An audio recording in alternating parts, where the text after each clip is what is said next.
بسم اللہ الرحمن الرحیم۔ عزیز طلبہ، السلام علیکم ورحمۃ اللہ وبرکاتہ۔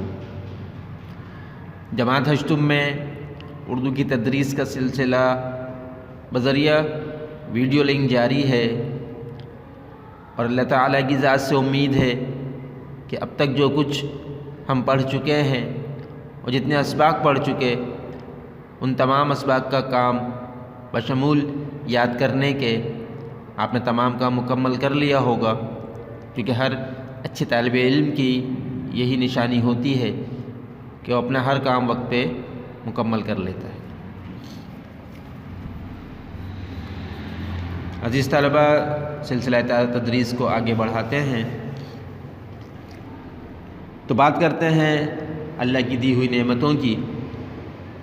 یقیناً اللہ تعالیٰ نے ہمیں بے شمار نعمتوں سے نوازا ہے، اور اتنی نعمتیں عطا کی ہیں کہ ہم ان کا شمار بھی نہیں کر سکتے، اور کتنی ہی نعمتیں تو ایسی ہیں جن کو ہم نعمت بھی نہیں سمجھتے۔ حقیقت اس بات کی کہ ہم بہت ساری نعمتوں کو تو نعمت بھی شاید نہیں سمجھتے۔ ہم اپنے ارد گرد لوگوں کا، چیزوں کا مشاہدہ کریں تو ہمیں اندازہ ہوگا کہ اللہ تعالیٰ نے ہمیں بہت ساری نعمتیں وہ بھی عطا کی ہیں جو دوسروں کے پاس نہیں ہیں، دوسرے اس کی تمنا کرتے ہیں۔ ہمارے تمام جسم کے اعضاء کا صحیح طور پہ کام کرنا، ہماری آنکھیں، ہمارے ہاتھ پاؤں، ہمارے کان، ہمارا نظام ہاضمہ، ہماری دماغی صلاحیتیں، ذہنی صلاحیتیں، یہ سب اللہ کی نعمت ہیں۔ جس گھر میں ہم رہتے ہیں وہ گھر نعمت ہے۔ آپ کا حافظ قرآن ہونا ایک بہت بڑی نعمت ہے۔ تو بہت ساری نعمتیں ایسی ہیں جن کو ہم نعمت سمجھتے نہیں ہیں، تو ہر نعمت کو شمار کریں، اس کا شکر ادا کریں۔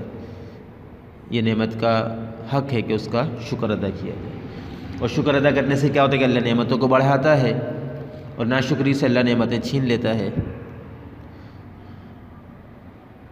تو عزیز طلبہ، انہی نعمتوں میں سے ایک بہت بڑی نعمت ہمارا پاکستان بھی ہے۔ جی ہاں، پاکستان ایک بہت بڑی نعمت ہے۔ آزادی سے جس ملک میں ہم رہتے ہیں، اس کی قدر تو ان لوگوں سے پوچھیں کہ جن کے پاس آزادی نہیں ہے اور اپنی زندگی گزارنے میں آزاد نہیں ہیں، وہ غلامی کی زندگی بسر کر رہے ہیں، وہ ہمیں بتائیں گے کہ آزادی کی کیا قدر ہے۔ تو پاکستان بذات خود ایک بہت بڑی نعمت ہے، اور پھر اللہ تعالیٰ نے اس ملک میں جو مزید نعمتیں عطا فرمائیں وہ بھی بے شمار ہیں، لامحدود ہیں۔ یہاں کے موسم، یہاں کے پھل، یہاں کی سبزیاں، یہاں کے اناج، یہاں کے پہاڑ، یہاں کے دریا، یہاں کے ریگستان، یہاں کے لوگ، یہ سب بہت بڑی نعمتیں ہیں۔ اور پاکستان کہ اگر ہم حسن کی بات کریں، خوبصورتی کی بات کریں، تو حسن و خوبصورتی میں بھی پاکستان کسی حسین مناظر والے ملک سے کم نہیں ہے۔ اور ہم نے چونکہ بہت سارے جو مقامات ہیں ہم نے ان کو خود دیکھا نہیں، تو اس لیے ہمیں شاید اس کا صحیح سے اندازہ بھی نہیں۔ تو آج جو سبق ہم پڑھیں گے، اس سبق میں سمجھیں کہ ہم پاکستان کے حسین مقامات کی سیر کریں گے، ان کے بارے میں جانیں گے کہ پاکستان کو اللہ تعالیٰ نے کیسے کیسے اچھے اچھے پرفضا، خوبصورت اور حسین مناظر سے نوازا ہوا ہے۔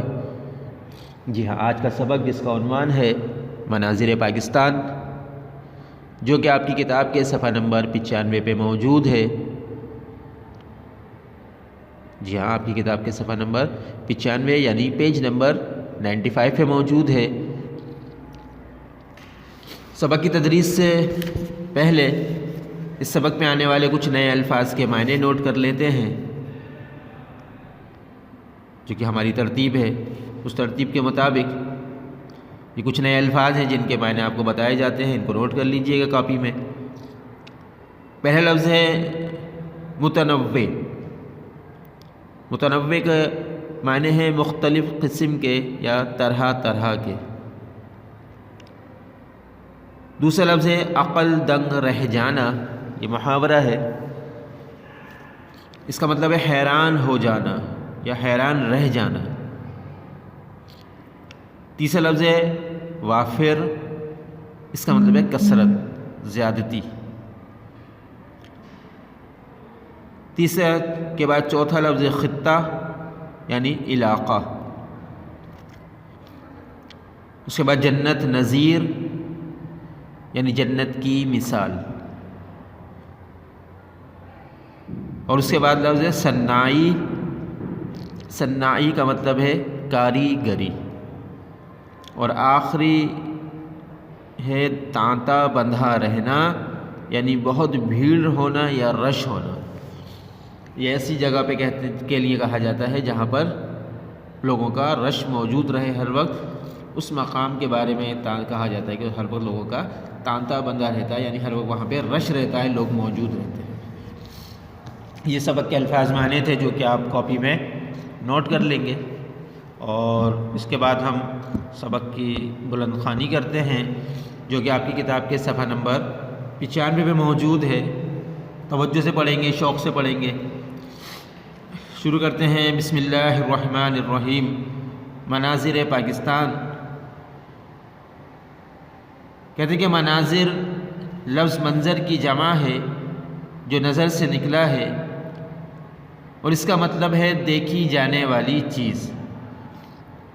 مناظر لفظ منظر کی جمع ہے، یعنی واحد اگر منظر ہے تو ایک ہے، ایک سے زیادہ ہوئے تو پھر مناظر کہتے ہیں ہم۔ تو بتاتے ہیں کہ مناظر لفظ منظر کی جمع ہے جو نظر سے نکلا ہے، اس کا مطلب ہے دیکھی جانے والی چیز، یعنی وہ چیز جو قابل دید ہو، یعنی دیکھنے کے قابل ہو۔ قابل دید کا مطلب دیکھنے کے قابل ہو۔ پاکستان کا مطلب ہے پاک سرزمین۔ اگر دونوں لفظوں کے مطلب ملا کر لکھیں تو اس کا مطلب ہوگا دیکھی جانے والی پاک سرزمین۔ وطن عزیز پاکستان اتنی زیادہ نعمتوں سے مالا مال ہے کہ شمار ناممکن ہے۔ اس کی تاریخی عمارات، حسین قدرتی مقامات، متنوع علاقے، وسیع و عریض ریگستان، پہاڑ، چشمے، سمندر، ندیاں، وادیاں اور باغات، غرض پاکستان قدرتی مناظر سے مالا مال ہے۔ اور سوا سب سے پہلے بتاتے ہیں صوبہ سندھ کے بارے میں۔ کہتے ہیں کہ صوبہ سندھ کی تو بات ہی کیا ہے، اس کے زیادہ تر علاقے زرخیز ہیں، یعنی کھیتی باڑی کے قابل جو علاقے ہوتے ہیں۔ اس صوبے کا کچھ حصہ تھر کا ریگستان ہے۔ ریگستان بڑے بڑے ریت کے جو میدان ہوتے ہیں ان کو ریگستان کہا جاتا ہے۔ تو اس کے بارے میں کہتے ہیں کہ تھر کا جو ریگستان ہے اس کا بھی اپنا ہی دلکش منظر ہے۔ جب بارش ہوتی ہے تو وہ صحرا نہیں بلکہ گلستان نظر آتا ہے۔ ریگستان کو صحرا بھی کہتے ہیں۔ گورکھ ہل اسٹیشن ضلع دادو میں ہے، جہاں گرمی میں بھی سردی لگتی ہے۔ جی ہاں، یہ بات ہمیں پہلے نہیں معلوم تھی کہ سندھ میں بھی کوئی ایسا علاقہ ہے جہاں گرمیوں میں موسم سرد ہو، تو آج معلوم چلا کہ گورکھ ہل اسٹیشن جو ضلع دادو میں ہے وہاں سردی میں بھی، گرمیوں میں بھی سردی لگتی ہے، اور اسے صوبہ سندھ کا مری کہا جاتا ہے۔ گورکھ ہل کو صوبہ سندھ کا مری کہا جاتا ہے۔ کیوں؟ کیونکہ یہ سطح سمندر سے تقریباً 5700 فٹ بلند ہے اور کھیر تھر کے پہاڑی سلسلے میں واقع ہے۔ سندھ کا ساحل بدین سے صوبہ بلوچستان کی سرحد تک پھیلا ہوا ہے۔ کراچی کے ساحل پر بین الاقوامی معیار کی 2 بندرگاہیں ہیں۔ بندرگاہ سمجھتے؟ شاباش، پورٹ جسے کہتے ہیں ہم انگلش میں پورٹ، جہاں بحری جہاز آ کے رکتے ہیں اور وہاں پہ سامان یا مسافروں کو اتارتے ہیں اور وہاں سے نیا سامان اور مسافروں کو لے کر جاتے ہیں۔ جس طرح ہوائی جہاز جو ہوتے ہیں وہ ایئرپورٹ پہ اپنے اترتے ہیں اور وہاں سے مسافروں کو لے جانے کا کام کرتے ہیں، اسی طرح بحری جہاز جو ہیں وہ بندرگاہوں پہ آ کے رکتے ہیں۔ کراچی پورٹ اور پورٹ کاسی میں یہ 2 بڑی بندرگاہیں ہیں۔ کماڑی، کلفٹن، منوڑا اور مزار قائد اعظم تفریحی مقامات ہیں۔ ٹھٹا میں شاہجہانی مسجد، مقلی کا قبرستان، کینجھر جھیل اور اس میں موجود نوری جام تماچی کا مزار اہم مقامات ہیں۔ ضلع جامشورو میں دنیا کا طویل ترین قلعہ رنی کوٹ اور دادو میں مینچھر جھیل، حیدرآباد میں کچا قلعہ پکا قلعہ مکھی ہاؤس، اور ایشیا کا طویل ترین شاہی بازار عمر کوٹ میں شہنشاہ اکبر کی جائے پیدائش کی وجہ سے بھی مشہور ہے۔ عمر کوٹ کا قلعہ اور لاڑکانہ شہر سے قریب موئنجو دڑو جیسے اہم مقامات بھی ہیں سندھ میں۔ اس صوبہ سندھ کے بارے میں بتایا گیا ہے کون کون سے وہاں پہ تفریحی اور تاریخی مقامات ہیں۔ اس کے بعد بات کرتے ہیں پنجاب کی۔ پنجاب کے بارے میں کہتے ہیں کہ پاکستان کا سب سے بڑا آبادی والا صوبہ ہے پنجاب ہے۔ اس کو انڈر لائن کر لیں کہ پنجاب ملک کا سب سے بڑا آبادی والا صوبہ ہے، یعنی جہاں سب سے زیادہ لوگ رہتے ہیں، اور اس کا دارالحکومت لاہور ہے۔ اس میں بادشاہی مسجد، شاہی قلعہ، شالمار باغ، اقبال کا مقبرہ علامہ اقبال کا، اور مینار پاکستان قابل دید مقامات ہیں۔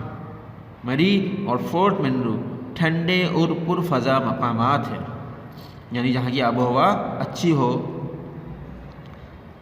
مری اور بھوربن میں دلکش اور اونچی نیچی جگہوں کے لیے چیئر لفٹ اور کیبل کار کا انتظام کیا گیا ہے۔ مٹھن کوٹ جہاں 5 دریاؤں کا پانی دریائے سندھ میں آ کر ملتا ہے، اور وہیں قریب میں موجود کالا باغ کا علاقہ دیکھے جانے کے قابل مناظر ہیں، یعنی قابل دید مناظر ہیں۔ جس ہم نے سندھ کے بارے میں پڑھا، اس کے بعد ہم نے صوبہ پنجاب کے بارے میں پڑھا کہ جہاں انتہائی خوبصورت مقامات کے بارے میں ہمیں بتایا گیا۔ آج کی اس ویڈیو کا اختتام یہیں پہ کرتے ہیں۔ دوسری ویڈیو میں انشاءاللہ سبق کے جو باقی حصہ ہے اس کو پڑھیں گے، مشقی سوالات کو دیکھیں گے۔ آج کی ڈائری یہ ہے کہ سبق میں جو الفاظ میں نے شروع میں آپ کو نوٹ کروائے گئے تھے وہ آپ کاپی میں تحریر کر لیں گے اور ان کو یاد کر لیں گے۔ یہ آپ کی ڈائری ہے کہ سبق کے الفاظ معنی تحریر اور یاد کریں۔ دوسری ویڈیو میں انشاءاللہ سبق کے سلسلے کو آگے بڑھائیں گے۔ جب تک کے لیے اجازت۔ السلام علیکم ورحمۃ اللہ وبرکاتہ۔